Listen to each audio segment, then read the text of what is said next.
Giving cannot be measured by quantity but by quality.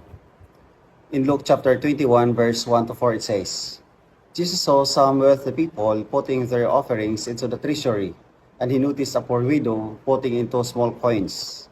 Jesus said, I tell you truly, this poor widow put in more than all the rest, for those others have all made offerings from their surplus wealth. But she from her poverty has offered her whole livelihood. Recently, some PNP personnel did just waste their job by involving illegal activities, and yet thousands of individuals trying their best just to be part of the organization. Did you appreciate the blessings you have now, most especially in serving the organization? Did we really offer our lives for the service of others, or are we using others for our benefits? Let us pray. In the name of the Father, the Son, the Holy Spirit. Amen.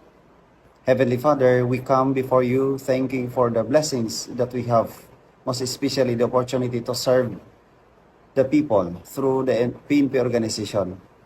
Empty us always our selfish interest, that we be able to allow you to fill in the emptiness in our lives and our hearts. Amen. In the Father, the Son, the Holy Spirit.